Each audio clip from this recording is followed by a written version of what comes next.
नमस्कार, good afternoon प्यारे बच्चों। मैं सुरेश कुमार फिर से आपका मेरे इस यूट्यूब चैनल में होने वाली ऑनलाइन क्लास में आप सभी प्यारे बच्चों का स्वागत करता हूं।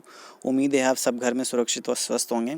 आज की वीडियो में प्यारे बच्चों अपन जिसके बारे में डिस्कस करने वाले हैं वो है बीकॉम फाइनल ईयर का आपका जो टैक्सेशन का जो पेपर है, उसमें इनडायरेक्ट टैक्सेस का जो पेपर अपन पढ़ रहे हैं उसमें भी जीएसटी का 3rd चैप्टर अपन ने ले रखा है। वो है स्कोप ऑफ सप्लाई, यानी कि आपूर्ति का क्षेत्र क्या है जीएसटी के संदर्भ में। और उसके संबंध में इससे पहले वाला जो वीडियो देखा था अपन ने, उसमें अपन ने शेड्यूल सेकंड में कुछ ऐसी गतिविधियां दे रखी थी जिनको माल अथवा सेवा की आपूर्ति मानना होता है। ठीक है, आज की वीडियो में अपन ये देखेंगे कि शेड्यूल 3rd में तो वही गतिविधियां मेंशन की गई है जिनको माल अथवा सेवा की आपूर्ति मानना है। अब शेड्यूल 3rd में कुछ ऐसी गतिविधियां दी गई हैं जिनको माल अथवा सेवा दोनों की ही आपूर्ति नहीं मानना है। ऐसी गतिविधियां हैं साफ साफ, अगर इस तरह का किसी भी तरह का लेन देन होता है और अनुसूची 3rd में वो आता है तो उसको अपन को ना तो माल की आपूर्ति मानना है ना ही उसको सेवा की आपूर्ति मानना है। तो लेट अस स्टार्ट नाउ। क्या है वो गतिविधियाँ? तो देखिए, अनुसूची 3rd में वो गतिविधियां मेंशन की गई है। तो थोड़ा जीके के बेस के आप ये भी याद करने की चीज़ है कि अनुसूची 3rd में क्या लिखा गया है और अनुसूची 2nd में क्या लिखा गया है। तो सबसे पहले जो गतिविधि है प्यारे बच्चों, वो है आपकी एक कर्मचारी द्वारा अपनी नियोक्ता को अपने नियोजन के संबंध में सेवाएं। बहुत ही साफ साफ चीज़ लिखी हुई है। कोई भी नियोक्ता, वो सरकार भी हो सकती है या कोई प्राइवेट नियोक्ता भी हो सकता है, कोई कंपनी भी हो सकती है, अगर अपने कर्मचारी को नियोजन के दौरान यानी कि उसके नियुक्ति के दौरान या सेवा के दौरान किसी भी तरह के संबंध में सेवाएं देती है एक कर्मचारी अपने नियोक्ता को जो सेवाएं देगा। फॉर एग्जांपल हमें ही ले लीजिए, हम जैसे सरकार के कर्मचारी हैं, अगर हम लोग सरकार को सेवाएं दे रहे हैं, पढ़ाने की सेवा दे रहे हैं, तो ये हम उसको सप्लाई नहीं मानेंगे। वैसे तो हम सेवा दे रहे हैं तो इसको ना तो सेवा की सप्लाई मानेंगे। क्यों? क्योंकि साफ साफ लिख दिया है अनुसूची 3rd में कि इसको आप सप्लाई नहीं मानेंगे। अपना दिमाग लगाना ही नहीं है। अनुसूची 3rd में मेंशन कर दिया है कि ये इस तरह की सेवा को सप्लाई नहीं माना जाएगा। जैसे हम पढ़ाने की सेवा दे रहे हैं सरकार को, बच्चों को, तो हमारा नियोक्ता कौन है? सरकार है, राज्य सरकार है। तो इस तरह की जो गतिविधि हम जो दे रहे हैं उसको सेवा की सप्लाई नहीं मानेंगे। अगर आप थोड़ा सा सोचोगे तो ये एक सेवा की सप्लाई होगी। इसमें सप्लाई के होने के, सेवा की सप्लाई होने के सारे गुण मौजूद हैं। ठीक है, और अपना कॉमन सेंस भी ये कहता है कि ये सप्लाई कहलाएंगी, सारे गुण इसमें हैं। बट अनुसूची 3rd में लिख दिया है कि नियोक्ता और कर्मचारी के बीच में किसी भी तरह नियोजन के तहत कोई सेवा दी जाती है कर्मचारी द्वारा। ठीक है, नियोक्ता तो देगा, तो नियोक्ता के संबंध में तो अलग प्रोविज़न है। नियोक्ता अगर आपको सेवा दे रहा है कुछ या कोई माल आपको दे रहा है तो उसको सप्लाई माना जाएगा। पर अगर आप नियोक्ता को कोई सेवा दे रहे हो तो उसको सप्लाई नहीं माना जाएगा। क्लियर है? क्योंकि अनुसूची 3rd में लिख दिया है। दूसरा क्या है? तत्समयी प्रभावी किसी कानून के तहत स्थापित किसी न्यायालय या ट्रिब्यूनल द्वारा सेवाएं।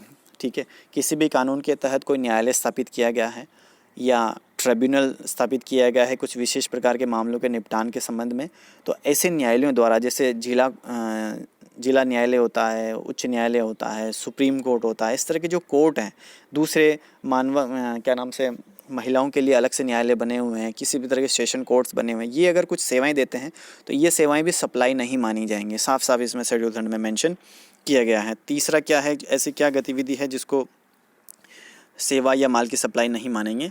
देखिए, तीसरे में लिखा गया है कि संसद के सदस्य, संसद का मतलब राज्यसभा, लोकसभा, राज्य विधानसभाओं के सदस्य, पंचायत के सदस्य कौन होते हैं? वार्ड पंच, सरपंच, ये लोग, नगर पालिका के सदस्यों एवं अन्य स्थानीय प्राधिकरण के सदस्यों द्वारा किए गए कार्य, ये लोग कुछ कार्य करते हैं अपने अपने क्षेत्रों में। सांसद, एमएलए जो भी होते हैं, ये सरपंच, जिला प्रमुख या प्रधान, ये जो लोग होते हैं ये अपने अपने क्षेत्र में बहुत सारे कार्य करते हैं। तो ये जो कार्य करते हैं इनको सेवा की आपूर्ति नहीं माना जाएगा और इनके द्वारा किए गए कार्यों पर किसी भी तरह का कोई टैक्स नहीं लगाया जाता है। ठीक है, ब में क्या है? एक ऐसे व्यक्ति द्वारा जो संविधान के प्रावधान के अनुसार में किसी पद पर है, उस पद की हैसियत से कर्तव्यों का निष्पादन करता है। संविधान के तहत मान लीजिए कौन, संविधान के तहत कौन हो सकता है? राष्ट्रपति है, प्रधानमंत्री है, मुख्यमंत्री है, बहुत सारे हैं नेता, मंत्री जो लोग हैं, ये एक संविधान के तहत, जैसे आरपीएससी है आपकी, यूपीएससी है, इसका चेयरमैन है, यूजीसी का चेयरमैन है, ये किसके? संविधान के तहत किसी संवैधानिक पद पे होते हैं। ये संविधान में इनके बारे में लिखा गया है कि ये इसमें संवैधानिक पद पर ये व्यक्ति इस तरह से कार्य करेगा, तो उनके द्वारा जो सेवाएं दी जाएंगी तो उनकी सेवाओं को भी आपूर्ति नहीं माना जाएगा और उनकी सेवाएं जीएसटी के दायरे में नहीं आएंगी। अगला क्या पॉइंट है, देखिए, केंद्रीय सरकार या राज्य सरकार या स्थानीय प्राधिकरण द्वारा स्थापित निकाय में अध्यक्ष, सदस्य या निदेशक के रूप में किसी व्यक्ति द्वारा जिसे इस वाक्य के प्रारंभ होने से पूर्व कर्मचारी नहीं माना गया हो, कर्तव्य का निष्पादन। केंद्रीय सरकार या राज्य सरकार या स्थानीय प्राधिकरण यानी कि अपने नगर पालिका है, नगर निगम है, नगर परिषद है, ये किसी ऐसे व्यक्ति को अगर नियुक्त करते हैं जिसमें वो सदस्य है या नियुक्त है, जैसे मेयर, महापौर, ये होते हैं ना नगर परिषद में पार्षद होते हैं, ये लोग मेयर, महापौर जो नगर निगम में होते हैं, नगर पालिका अध्यक्ष होता है, तो ये क्या होते हैं कि कर्मचारी नहीं होते हैं, ये लोग कर्मचारी नहीं होते हैं और इनको कर्मचारी नहीं माना जाता। अगर कर्मचारी मान लिया जाएगा तो इनके लिए फिर अलग से प्रोविज़न या इनकी अलग सिचुएशन हो जाएंगी, ठीक है। तो ये लोग जो कार्य करते हैं इनको भी सेवा नहीं माना जाता, मतलब सेवा की आपूर्ति उसको नहीं माना जाता है, ठीक है। अगला है आपका दाह संस्कार, कब्रिस्तान, शवदाह या शवगृह सेवाएं जिसमें मृतक का परिवहन भी शामिल हैं। ये सेवाएं भी क्या होंगी, सेवा की आपूर्ति नहीं मानी जाएंगी। दाह संस्कार करने के लिए मान लीजिए सिटीज़ में हैं आप, शहरों में रहते हो, तो कब्रिस्तान या शमशान, इनमें शव के अंतिम संस्कार के लिए जो सेवाएं दी जाती है तो उनको क्या नाम से सेवाओं को आपूर्ति नहीं माना जाएगा, ठीक है।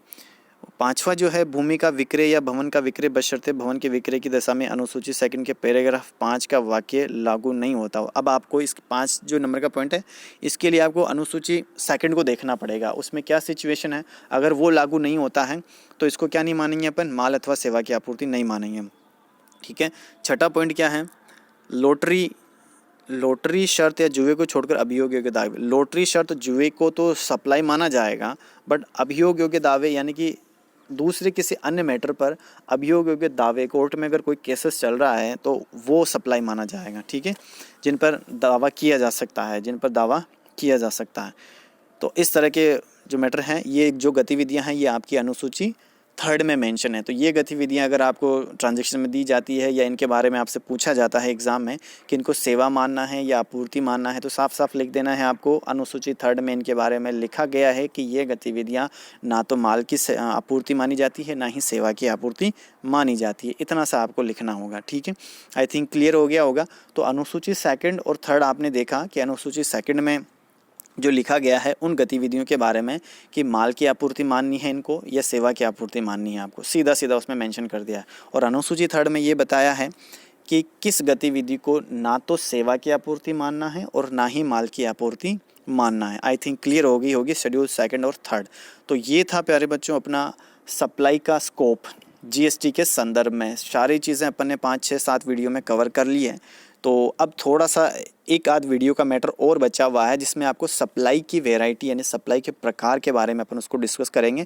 वो इसी चैप्टर का हिस्सा है, उसके बारे में अपन अगले वीडियो में डिस्कस करेंगे। आई थिंक ये क्लियर हो गया होगा शेड्यूल 2 और 3 और सप्लाई किसे कहते हैं, सप्लाई में क्या गुण होते हैं, सप्लाई में क्या क्या चीज़ें शामिल होती है, वो इस तरह का अपन ने देख लिया है सारा मैटर। तो ये चैप्टर काफ़ी डीपली चैप्टर है, उसको समझा होगा तो आपको जीएसटी को समझने में बहुत आसानी होगी। अब अपन जो अगला जो चैप्टर होगा वो टाइम ऑफ सप्लाई का होगा, यानी कि सप्लाई का समय, सप्लाई का क्षेत्र अपन ने देख लिया है, अब सप्लाई का समय देखेंगे। अगर ये चैप्टर आपने अच्छे से समझा है तो उस चैप्टर को समझने में ज़्यादा दिक्कत नहीं आएगी, ठीक है। तो मिलते हैं अगले वीडियो में प्यारे बच्चों। टाइप्स ऑफ सप्लाई का मैटर लेकर मैं उसमें आऊँगा, उसमें अपन देखेंगे कि सप्लाई कितने तरह की होती है। इसी चैप्टर का वो हिस्सा है supply of scope of supply वाले चैप्टर का, आपूर्ति के क्षेत्र से ही वो संबंधित है। लास्ट में 5-10 मिनट का वीडियो बनेगा वो। तो मिलते हैं अगले वीडियो में प्यारे बच्चों। इस वीडियो को आप लाइक करना, शेयर करना, अपने दोस्तों के साथ शेयर करना और कमेंट में जो भी प्रॉब्लम हो मुझे मेंशन करना। तो हैव ए गुड डे।